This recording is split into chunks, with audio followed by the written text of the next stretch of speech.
প্রাক্তন পুলিশ কর্তা সলিল ভট্টাচার্য আমাদের সঙ্গে রয়েছেন টেলিফোন লাইনে। সলিল বাবু, এই সালমান যার নামে অভিযোগ উঠছে তাকে কিন্তু এখনো পর্যন্ত পুলিশ খুঁজে পায়নি। এলাকার মানুষ বলছে একেবারে কুখ্যাত দুষ্কৃতী, এলাকায় তোলা তুলতো। পুলিশ কি কিছুই জানতো না? কোথা থেকে এত অস্ত্র আসছে? অতি সম্প্রতি আমরা কাঁকুলিয়ার ঘটনা দেখেছি, এখনো পর্যন্ত সেই সোনা পাপ্পু আর সেই বাপি হালদার পুলিশের খাতায় ফেরা। দেখো, এরাই হচ্ছে শাসক দলের সম্পদ। এরা নোটেড ক্রিমিনাল, এরা হচ্ছে দাগি, এরা হচ্ছে ভোট ব্যাংক এবং এরা হচ্ছে এই শাসক দলের সম্পদ। এদের চট করে তো ভেতরে রাখলে তো অসুবিধা আছে। তাদের তো ইলেকশনের সময় তো they should be at large, তাদের বাইরে থাকতে হবে তো। এবং এরা এই দৌরাত্ম্য করে যাচ্ছে। যে তিলজলা রোডের ঘটনাটা বলেছে, এটা কিন্তু মানে করেক থানা, তপসিয়া থানা, তিলজলা থানার একটা অলমোস্ট জাংশন পয়েন্ট একটা। এবং এখানে দিনে দুপুরে এই যে গুলি করে মারলো, গুলি করলো এবং আহত হয়েছে, এরপরে কি সে ধরা পড়বে? একটা অ্যাটেম্পট টু মার্ডারের কেস হবে, আবার দেখবে স্ট্যাচুটারি পিরিয়ডের মধ্যে সে তো কিছু হবে না, তার চার্জশিটও হবে না, কিছুই হবে না, এবং সে দেখবে ইলেকশনের আগেই বেরিয়ে আসবে যদি ধরা পড়ে। গুলশান কলোনিতে দেখেছো তুমি, লাইভ দিয়ে বলেছে, চ্যালেঞ্জ করেছে। 1 নম্বর। 2 নম্বর, তুমি দেখো এই যে সোনা পাপ্পুর ব্যাপারটা দেখো, সোনা পাপ্পুর লাইভ ভিডিও দিয়েছে, রাজনৈতিক ভাষণ দিচ্ছে। আজকে এতদিন হয়ে গেল, আজ পর্যন্ত ধরা পড়লো না। এরা তো অ্যাসেট। আজকে সামনে তোমার নির্বাচন, কিন্তু অনগোয়িং নির্বাচন প্রসেস কিন্তু চলছে। দুষ্কৃতি রাজও চলছে, অনগোয়িং দুষ্কৃতি রাজ, anti social activities, criminal activity is also ongoing. তাহলে তুমি কার কাছ থেকে কি আশা করো? শাসক দল বলবে, তারপরে পুলিশ ধরবে।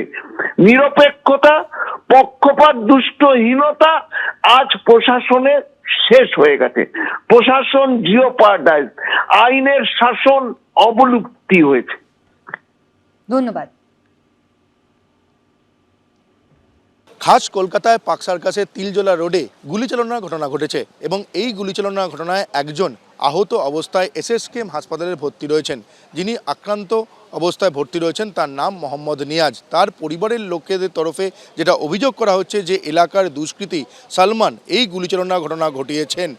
কি কারণে এই গুলিচালনার ঘটনা ঘটলো, যেটা পরিবারের লোক যে দাবি করছেন যে সোমবার সন্ধেবেলায় প্রথমে সালমানের সঙ্গে কথা কাটাকাটি হয়, বচসা হয়, কিন্তু সেই ঝামেলা বাড়ির লোকজন এবং এলাকার বাসিন্দারা গিয়ে সেই ঝামেলা সমস্যার সমাধান করে দেয়, ঝামেলা মিটিয়ে দেয়। তারপর মোহাম্মদ নিয়াজ বাড়িতে ঢুকে যান। রাত 1টা নাগাদ তাকে বাড়ি থেকে বার করে এলোপাথারি গুলিচালনা ঘটনা ঘটে।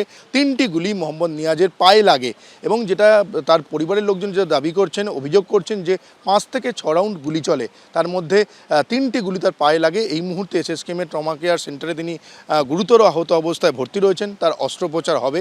তবে এলাকার যারা বাসিন্দা এবং তার পরিবারের লোকজন যেটা অভিযোগ করছেন যে এই সালমান এলাকার দুষ্কৃতী, তার বিরুদ্ধে এর আগে একাধিক অভিযোগ রয়েছে এবং সেই সালমানই এই গুলিচালনার ঘটনা ঘটিয়েছেন বলে তারা তেমনটাই জানিয়েছেন।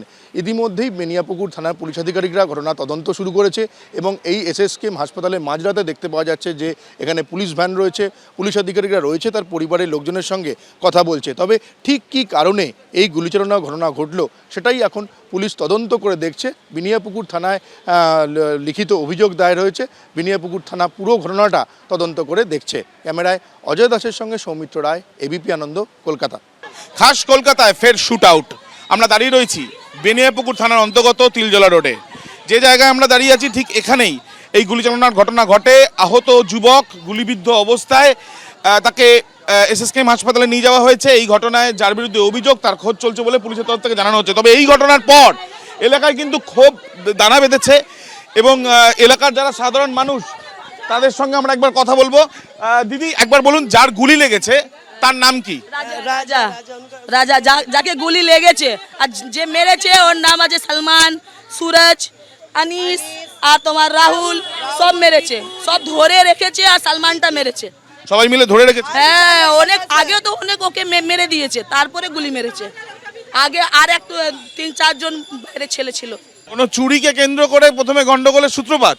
না, ওই যে একটু जो ठंडा का बोतल का लिए झमेला हुआ, वही लड़का के ऊपर जब इल्ज़ाम लगाया तो वही लड़का बोला कि अगर उसको चोरी करने का रहता तो पूरा बोतल चोरी कर लेता, एक ठंडा का बोतल चोरी करके क्या करे, वो तो पढ़ा लिखा लड़का है। जब वही में बस इन लोग क्या किया है, उसके ऊपर पूरा भीड़ गया कि काहे के उसका सपोर्ट लेगा। সালমান क्या करता है बोले কি করে কি বললাম তো, ওটা তো গুন্ডা আছে, তো সলমান তো গুন্ডা আছে, তো চেন চুরি করে ট্রেন দিয়ে, দোকান থেকে টাকা তোলে?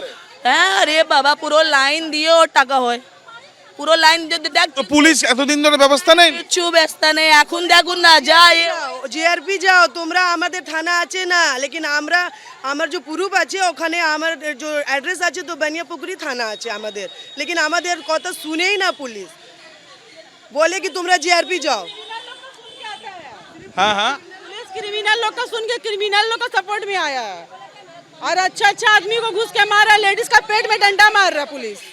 हम लोग का घर यहाँ पे सर, हम लोग अभी खौफ में है, इसलिए खौफ में आज किसी का बच्चा को मारा, कल हम लोग का बच्चा को मार सकता, हम लोग का बच्चा पढ़ाई लिखाई करता, हम लोग क्रिमिनल नहीं है कोई। जरा सा झगड़ा में कोई गोली चलाता है, उसका पास गोली आया कहाँ से, कौन दिया उसको लाइसेंस गोली का? सामने इलेक्शन भी है। एक दो चार बात में बच्चा का चोरी का झगड़ा में वो गोली चला देगा किसी के ऊपर। সুপ্রিম কোর্টের নির্দেশে ইতিমধ্যেই কাজ শুরু করেছেন বিচারকরা। দিনের শুরুতে কমিশনের পোর্টালে লগইন আইডি নিয়ে কিছু সমস্যা হয়, তবে রাতে কমিশনের স্পেশাল অবজারভার সুব্রত গুপ্ত জানিয়েছেন বিচারকদের 200-র বেশি লগইন আইডি দিয়ে দেওয়া হয়েছে। ভোটারের এনুমারেশন ফর্ম থেকে নথি পোর্টালে লগইন করলেই দেখতে পারবেন জুডিশিয়াল অফিসাররা, এমনটাই জানিয়েছেন মুখ্য নির্বাচনী আধিকারিক। নজিরবিহীন পরিস্থিতিতে এসআইআর মামলায় বেনজির নির্দেশ দিয়েছে সুপ্রিম কোর্ট। ভোটার তালিকা বিশেষ সংশোধন প্রক্রিয়া দেখভালের সঙ্গে যুক্ত করা হয়েছে বিচার বিভাগকে। এবার ভোটারদের নথি যাচাই করবেন কলকাতা হাইকোর্ট নিযুক্ত বিচারকেরা। এই পরিস্থিতিতে সোমবার থেকেই লজিক্যাল ডিসক্রিপেন্সির নথি যাচাই ও নিষ্পত্তি করার কাজ শুরু করলেন হাইকোর্টের প্রধান বিচারপতি নিযুক্ত জুডিশিয়াল অফিসাররা, অর্থাৎ জেলার মুখ্য বিচারক, অতিরিক্ত বিচারকরা। সেই মতো প্রস্তুতি নেয় কমিশনও। সূত্রের খবর, নির্বাচন কমিশনের পোর্টালে প্রত্যেক বিচারকের জন্য আলাদা লগইন আইডি তৈরি করা হয়েছে। লগইন করার পর সংশ্লিষ্ট বিচারকের জন্য নির্দিষ্ট এলাকায় যাচাইয়ের অপেক্ষায় থাকা ভোটারদের তথ্য খুলে যাবে। সূত্রের খবর, স্ক্রিনের বাঁদিকে দেখা যাবে সংশ্লিষ্ট ভোটারের এনুমারেশন ফর্মের তথ্য, তার সঙ্গেই থাকবে ওই ভোটারের জমা দেওয়া সমস্ত নথি, আর ডান দিকে থাকবে এসআইআর প্রক্রিয়ার বিভিন্ন পর্যায়ে সংশ্লিষ্ট ভোটার সম্পর্কে বিএলও, ইআরও, এইআরও, মাইক্রো অবজারভাররা কি পর্যবেক্ষণ দিয়েছেন সেই তথ্য।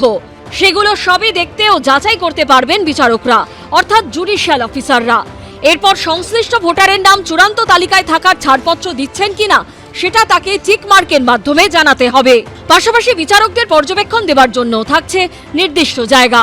কিন্তু সূত্রের খবর, সোমবার দিনের শুরুতে লগইন করতে গিয়ে সমস্যায় পড়েন বেশ কিছু বিচারক। তবে বেলা বাড়ার সঙ্গে সঙ্গে কমিশনের তরফে সেই সমস্যার কিছুটা সুরাহা করা হয়। পোর্টাল অনেক জায়গায় আরাম হয়ে গেছে, পোর্টাল অনেক জায়গায় আরাম হয়ে গেছে। মাঝখানে স্টার্ট হয়েছিল একটা টিদিং প্রবলেম ছিল, কিছু জায়গায় ওটিপি প্রবলেম ছিল, এখন অনেক জায়গায় সলভ হয়ে গেছে। লগইন আইডি কি দেওয়া সম্ভব? হ্যাঁ লগইন আইডি দিয়ে দেওয়া হয়েছে, প্রায় 200-র কাছাকাছি লগইন আইডি দেওয়া হয়েছে। 28শে ফেব্রুয়ারি ভোটার তালিকা প্রকাশের কথা, সামনে পাহাড় প্রমাণ কাজ। এসআইআর এর চূড়ান্ত পর্বে এবার বিচারকদের ওপর রয়েছে লক্ষ লক্ষ ভোটারের নথির ফাইনাল যাচাইয়ের গুরু দায়িত্ব। সৌভিক মজুমদার, অনির্বাণ বিশ্বাস ও রুমা পালের রিপোর্ট, এবিপি আনন্দ। এবিপি আনন্দ, এগিয়ে থাকে, এগিয়ে রাখে।